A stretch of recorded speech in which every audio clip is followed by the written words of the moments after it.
Me lleva fuera de orden y como es costumbre a partir de esta semana tengo que recomendarles a todos los que tienen por resolver su situación migratoria en los Estados Unidos, hay un equipo que va a pelear tu caso por ti.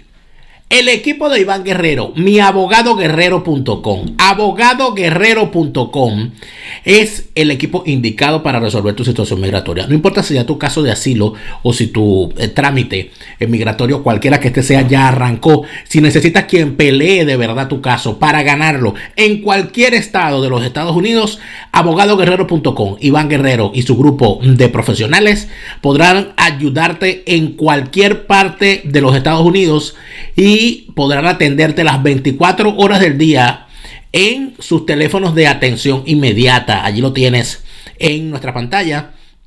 A cualquier hora, las 24 horas del día, los 365 días del año podrán atenderte. Atención, que hay oficinas físicas en Florida, en Texas y en Carolina del Norte. Muchísima gente en Carolina del Norte.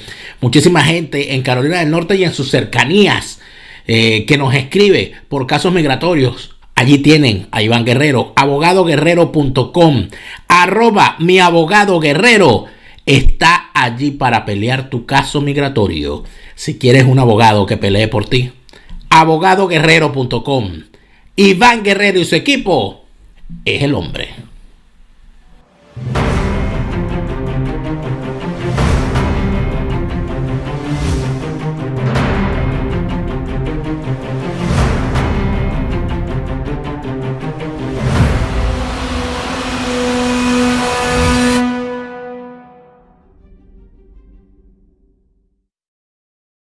Bien, amigas y amigos, bienvenidos a un nuevo programa de Fuera de Orden. Plomería informativa, arqueología y paleontología política, medicina forense política.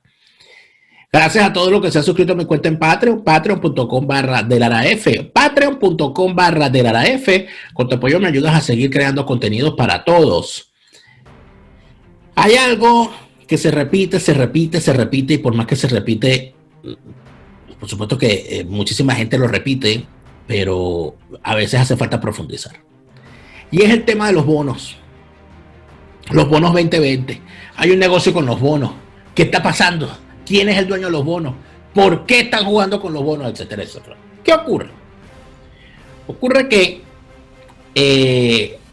por lo menos para mi generación, yo estoy escuchando ahorita de los bonos 2020, pero yo soy de la generación que escuchó hablar de los bonos globales, de los bonos Brady, del canje de bonos Brady por globales, de los bonos cero cupón, y en cada una de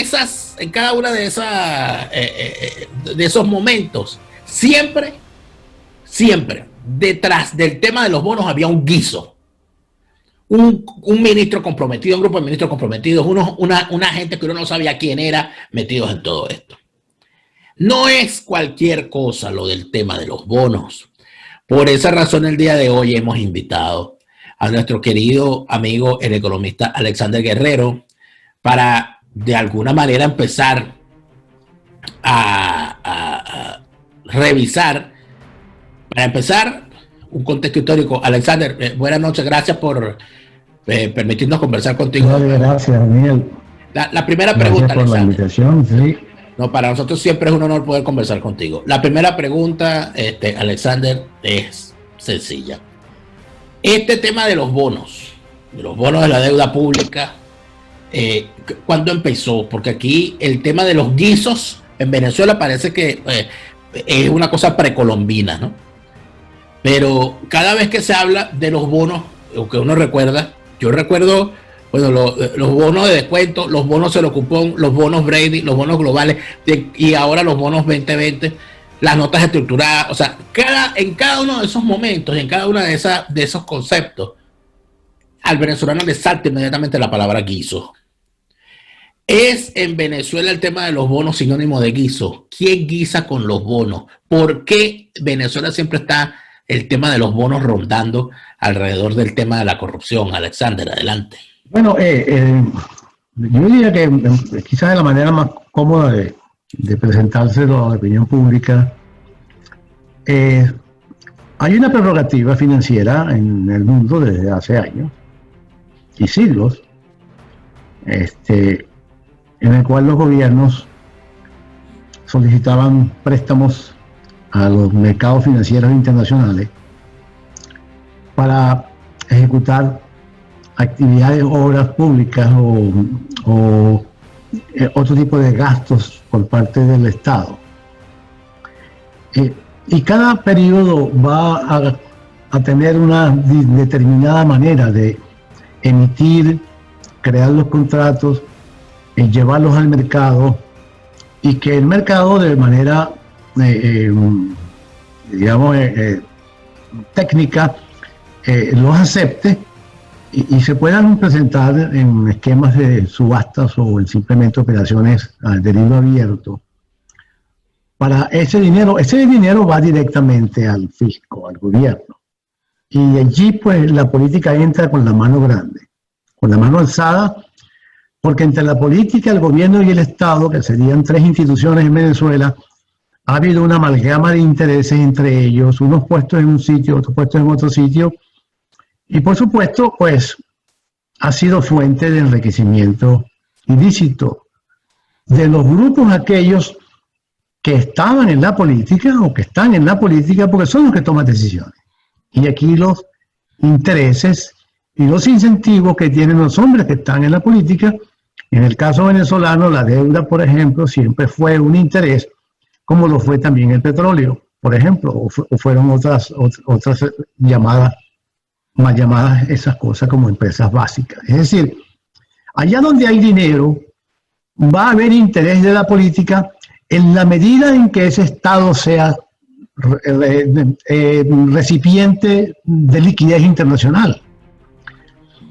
En una economía más libre de mercado, no hay esos endeudamientos, no existen. Simplemente los estados son más pequeños, invierten poco, invierte el sector privado.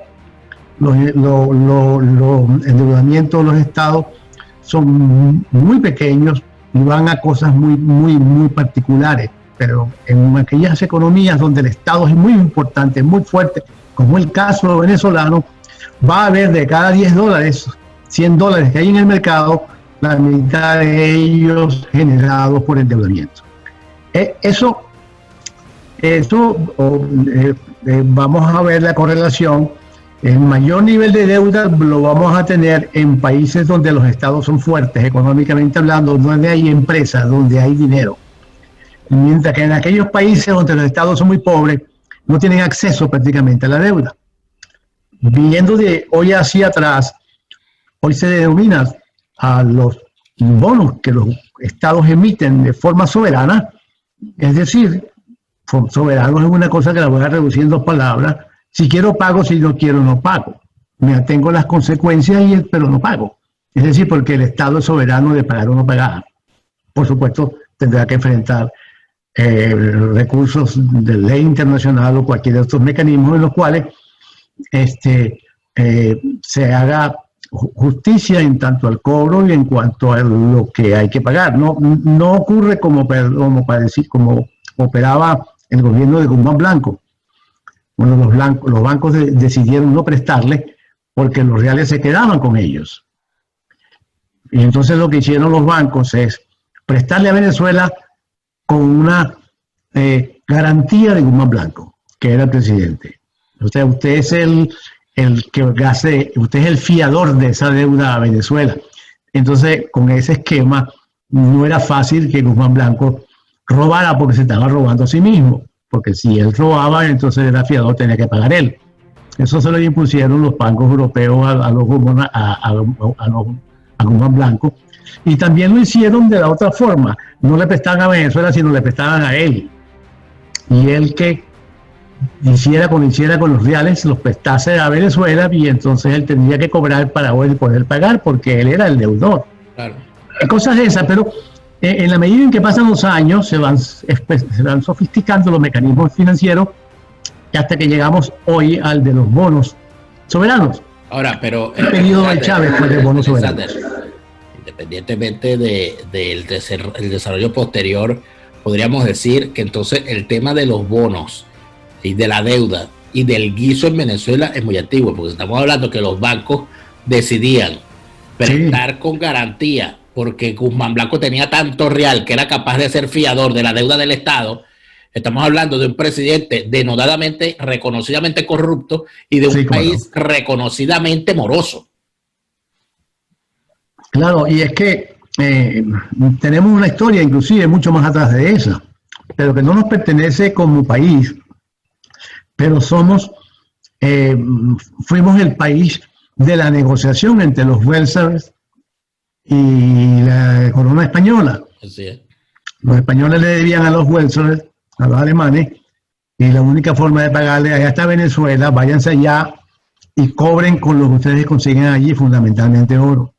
Y vinieron a Venezuela, pero tuvieron la mala suerte de que el paludismo acabó con ellos. Así es.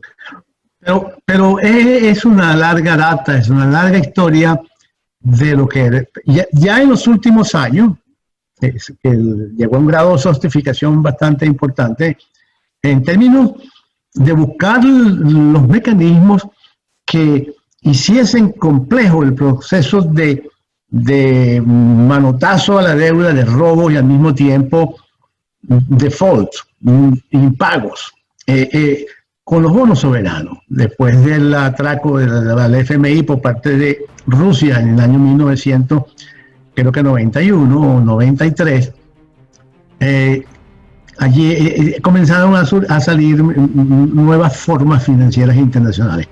En el caso de Chávez, todo este periodo hasta acá de 20 años ha sido de bonos soberanos. Bonos soberanos emitidos o por PDVSA o por el gobierno. En la medida en que PDVSA fue perdiendo el crédito internacional, te estoy hablando 2010-2011, PDVSA pierde el crédito internacional en el mercado voluntario de capitales. Ya en el año 2011, la banca europea le pide a Ramírez, presidente de PDVSA, que en lo sucesivo no podrá emitir bonos soberanos por parte de PDVSA como si fuese PDVSA el Estado. Solo que hubo un cambio en la legislación venezolana para que los bonos que emitiera de PDVSA, como PDVSA es el Estado, pues fuese lo mismo también un bono soberano. Pero la razón que le dieron a PDVSA en el año 2011 era que su flujo de caja estaba corto y sus problemas de financiamiento estaban, y ya la deuda de PDVSA, el rating de la deuda era altísimo. Venezuela, PDVSA estaba en algo así como el 19-20% de interés que le costaría $1 pedirlo prestado en el extranjero anual, por el nivel de riesgo que ya mostraba Venezuela. Eso estamos en el 2010-2011. Maduro se niega y la banca internacional de boca del Deutsche Bank le pide a Maduro que PDVSA puede emitir bonos de tipo corporativo, papeles comerciales de PDVSA a 5 años, pero que la única condición que había es que PDVSA tenía que presentarse con todas las maletas de facturas por cobrar y con todas las maletas de factura por pagar. Es decir, para poder saber cuánto PDVSA debía y cuánto tenía que cobrar. En los bonos soberanos no entra PDVSA como deudor directamente, sino que es el Estado, es el gasto público, es algo en poder de la política la que va a pagar. Para los efectos entonces teníamos que las finanzas de PDVSA y del Estado de la República eran más o menos las mismas, a tal punto que PDVSA ejercía como gobierno un gasto fiscal, una actividad fiscal igual que el gobierno de la República. Es decir, había en el gobierno una nítida unidad del Tesoro, que todos los dólares devengados en Venezuela, cualquiera que sea su origen, en poder del Estado, iban al Tesoro. Y de esa forma surge, la corrupción alcanzó niveles impresionantes. Hubo ese proceso de democratización de todos los mecanismos de financiamiento y de préstamo. Venezuela llegó a tener 300 y tantas cuentas en los mercados internacionales, gobernaciones, municipalidades, distritos en todo el país, gobernaciones, empresas del Estado, en fin. Pero Chávez les dijo, abran ustedes cuentas en el exterior, y abrieron cuentas, y a través de esas cuentas entraron unos dineros que venían de la deuda, de ahí se lavaban en vuelta hacia atrás, y se creó la gran lavadora que es Venezuela hasta hoy. Ahora no lava porque no tiene. O sea, el chavismo creó dentro de toda la perversidad que ya era el manejo de la deuda en Venezuela, Sí, sí. creó con la deuda un mecanismo para la legitimación de capitales.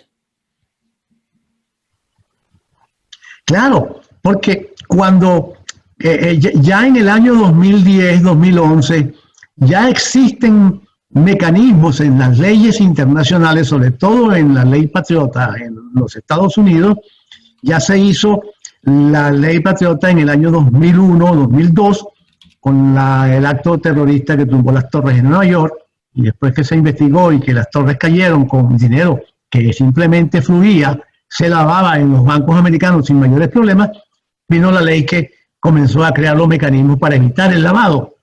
En el 2005 se hizo la reforma de esa ley y a partir de allí se hizo complejo el lavado de dinero, como se hacía, que tú mandabas una cuenta a los Estados Unidos y entonces la mandaban los saudíes y allá estaban los tipos guerrilleros o el terrorismo preparándose para hacer lo que hicieron con las torres de Nueva York, que los pilotos se entrenaron en Miami, en Florida, y con dinero que llegó especialmente para eso. Cuando surgieron los mecanismos de control del lavado de los capitales, de legitimación de capitales, ya estaba Chávez en el poder y entonces ellos crearon formas de endeudamiento masivo por parte del Estado y de todas las instituciones de Estado y de empresas del Estado para pedir dinero prestado en el exterior a bancos o en el mercado de capitales a través de bonos y todos esos fondos podían ser transferidos a Fonden, podían ser transferidos a Bandes, por ejemplo, el caso de China, por ejemplo, y el caso de todo lo que se llamó en aquella época el crédito chino, que no era sino simplemente un canje de petróleo por mercancía china, que es como China se ha venido arreglando con el mundo. Es decir, nosotros tenemos posibilidad de comprar y nosotros le compramos petróleo, pero nosotros le damos cabillas y le damos cosas, le damos materiales que ustedes necesitan. Ese fue el canje con Venezuela, pero ahí estaban todos los ministerios importando de todos, carros, bicicletas, cantidad de cosas de China, y ellos se encargaban de pagarlo y de colocarlos en los mercados a sus allegados políticos. Y así se creó una gran nomenclatura adinerada con dinero. PDVSA se encargaba entonces de lavar parte de estos capitales. Salía un barco con 300.000 barriles, de repente llevaba 150.000, esto iba a territorios donde no había mayores controles, el caso de Cuba o el caso hacia China. China no la controla a nadie. Al final se fueron lavando capitales, hay una gran investigación en los Estados Unidos muy grande que tiene ya muchos años, quizás unos 20 años, desenredando todo el lavado de dinero en la cual eran cabeza el Estado venezolano y PDVSA. Y ahí han venido saliendo, han venido las investigaciones llegando a puntos finales en algunos eventos y son inmensamente voluminosos en términos de capitales y han logrado desalambrar o desmenuzar muchos lavados, pero esos probablemente no sea el 10% de todos los capitales lavados durante todo este año. Ahora, todo esto, Alexander, por supuesto que es una cosa pero grave, o sea que los venezolanos no, lo que estamos viendo con respecto a los bonos es normalmente lo que aparece en los medios de comunicación, inclusive en la prensa especializada o en la prensa a la cual tiene acceso el ciudadano común, es apenas la punta del iceberg. O sea, se ha comprometido el futuro de la economía venezolana, se ha hipotecado los recursos futuros de Venezuela, pero además de eso se ha convertido Venezuela en una inmensa maquinaria de legitimación de capitales para la corrupción y para cualquier otra cosa que se le ocurra. Pero entonces es muy evidente, muy normal que la política iba a entrar en el juego de la corrupción. Claro. Y cuando digo la política, es más que todo un genérico. Todos aquellos individuos que se dedican a la acción política, a la actividad política, que no tienen ingresos propios, simplemente la política los convierte en asalariados, pero están los gestores, están toda esa gente que te mantiene la maquinaria de los partidos políticos, o que te hace millonario los dirigentes políticos. Es decir, y fíjate que todo este proceso de ablandamiento y de ensalzado sobre todo ese fenómeno tan grotesco de lavado de dinero y de enriquecimiento y de corrupción, no podía pasar sin que la política no cayera finalmente como ha ocurrido. Es decir, nadie en Venezuela cree, en absolutamente nadie, que se ponga una etiqueta en el hombro y diga que él es dirigente político. Lo primero que va a pensar el ciudadano de a pie, sinónimo de ladrón, de corrupto, etc. Y eso es lo que tenemos. Al final, todos los escándalos después del 2012-2013, cuando PDVSA ya comienza a colapsar, porque no tiene finanzas, tiene mucha deuda, y se comienza a comer el oro. Con el oro se comienza a hacer negocios para poder pagar aquellas deudas que PDVSA puede pagar, para finalmente entrar en default en el 2015-2016, finalmente en el 2017 completo. ¿Qué ocurre? Que cuando esto comienza a ocurrir, a deshacerse el Estado por vía de que se cae, deja de tener el dinero que tenía y tiene que recurrir entonces a lo que está sucio y tratar de legitimarlo, cuando se comienza entonces a detectar todas las conexiones que hay entre la política, entre los militares, en fin, entre hombres y negocios. Además de eso hay algo importante, ¿no?, dentro de todo esto, que es el papel que tuvo Rafael Ramírez en este entramado, y cómo Rafael Ramírez en determinado momento sale Nicolás Maduro lo eyecta, el señor se va y no se va castigado en silencio para una esquina como acostumbran en el castrismo, sino que el señor se va, echando tiros, ¿no?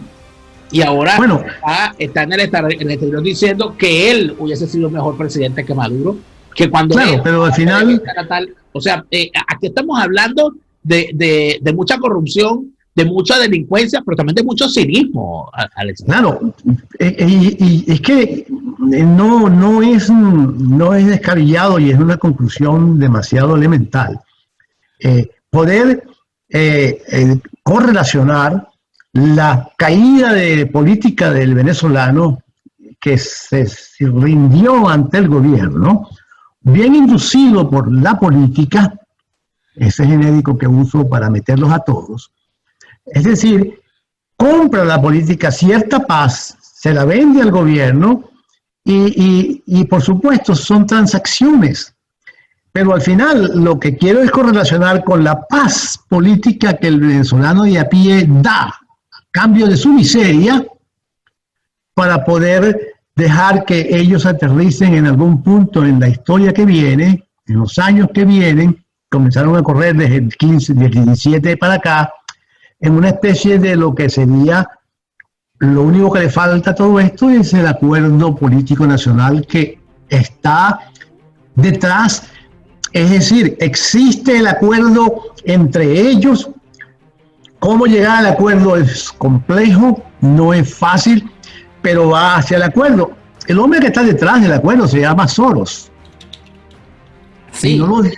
Y no lo digo yo porque lo inventé, no, salió en un manifiesto de Soros, firmado por Francisco Rodríguez y Jeffrey Sachs, los hombres de Soros, el día 7 de febrero del año 2017, en el New York Times, que se llamaba "Ningún perdedor en Venezuela, todos van a ganar". Es decir, lo que ocurre en Venezuela no puede dejar perdedores, debe dejar nada más ganadores. ¿Y quiénes son los frentes que están peleando? Bueno, la oposición y gobierno. Algo que ya inclusive ni siquiera oímos, ni le paramos, porque no significan realmente algo como una alternativa política. Es el momento ideal para un acuerdo de esta naturaleza que se pueda dar. Lo que, en términos financieros, lo que pueda estar dándose allí con los bonos 2020 que dejaron rabo por los dos lados, es buscar una excusa importante, que era Citgo, hacerlo importante desde el punto de vista que vamos a perder Citgo, y puedes separar el entorno político con nombre y apellido, quiénes son los que llevaban la batuta de se va a perder Citgo, por lo tanto salvémosla. El día que se decidió pagar los intereses, se le puso una palabrita: yo protesto pero pago. Que es curiosísimo, ¿no? Porque no acepto esto porque esto es ilegal, pero pago para que no perder Citgo. Eso es casi que... Digo, por eso te decía. Ese es el viejo truco de gritar, allá va el ladrón. Bueno, sí, pero fíjate lo interesante. Consiguieron a Citgo, los bonos 2020 están amarrados a Citgo, de su estructura financiera, para no explicarle aquí para que la gente no se nos vaya a enredar, sino que veamos los hechos, cómo fueron ocurriendo. Es decir, hubo que pagar los intereses de los bonos y no caer en default, porque eso iba a afectar el resto de las cosas, de acuerdo a las regulaciones internacionales. Pero eso permitía entonces centrar la distribución o el problema en algo que los venezolanos supuestamente aman y desean y quieren, en las cuales no están separados políticamente. Tú vas a ver a los grupos de intereses que están en el área petrolera, te lo puedo decir, y ahí están todos los que tú quieras contar, y el grupo de intereses en el área política, el discurso compatible de ambos era salvemos a Citgo. Cuando conseguimos a quién salvar, podemos ir al Congreso, a la Asamblea Nacional, decir que eso es ilegal, pero vamos a pagar porque vamos a salvar a Citgo. ¿Cómo que si Citgo fuese El Salvador? Cuando tú revisas los números, Citgo desde hace rato viene importando más petróleo no venezolano para sus refinerías en los Estados Unidos, porque allá tiene metas económicas que cumplir, porque la empresa está bajo la legislación americana, así sea venezolana en capital y propiedad, pero está bajo la legislación americana. Y se utilizan todas esas técnicas jurídicas que están alrededor de esos casos para cobrar los intereses que cobraron, pagarlos. La gente con mucha razón va un paso más allá y pregunta, ¿y quiénes son esos tipos que están cobrando los intereses? Exacto. Resulta que están resguardados por una cláusula de esa deuda, de esos papeles, de esos bonos, en los cuales no se conoce quiénes son. En el mercado voluntario de capitales se sabe quién tiene y quién no tiene, y qué es lo que pasa, y qué es lo que vende y qué es lo que compra. Pero el mercado de capitales tiene otras zanjas, otros para cubrir cosas como esta. Ahora no sabemos quiénes son los que están cobrando de un lado, quiénes cobraron del otro lado, quiénes emitieron, quiénes son los tenedores. Pero eso se olvidará, porque eso no va a hacer falta. Pero ya va, momento, Alexander. Sí. Los bonos 2020 tienen unos propietarios clandestinos que están resguardados bajo secreto. Confidenciales. Están resguardados, la confidencialidad está resguardada. Pero ven acá, porque el mercado de capitales. Pero ven acá, sí. Pero ¿quién actúa? Porque ¿a quién le paga el Estado venezolano cuando paga esos intereses? Eso bueno, paga. Hay unos mecanismos de pago que se hacen, son automáticos, y los esquemas de todas las regulaciones que pueda tener el mercado de legitimación de capitales cumple con su trabajo. Pero hay unos tipos, hay cláusulas que cierran por alguna razón la confidencialidad de quién es. Hay gente que tiene razones naturales para esconder su nombre. Hay muchos que no. Pero por ahora, hasta tanto no resulte en una especie de fraude, claro, no se va a abrir esa caja de Pandora. Pero de esa caja de Pandora me gustaría que la viéramos mejor, porque de alguna manera los venezolanos vamos a hacer un corte y en el siguiente segmento vamos a hablar de por qué razón un inversionista quisiera mantener su inversión en compra de bonos en la clandestinidad. Vamos a hacer un corte, Alexander, porque acabas de revelar algo que probablemente no va a causarme muchas mentadas de madre, porque los que vayan a ver este programa y se enteren de esto no van a poder dormir sabiendo que el futuro de su país está en manos de una gente que no sabemos quiénes son ni qué intereses tienen. Vamos al corte, amigos, y ya regresamos con más de Fuera de Orden.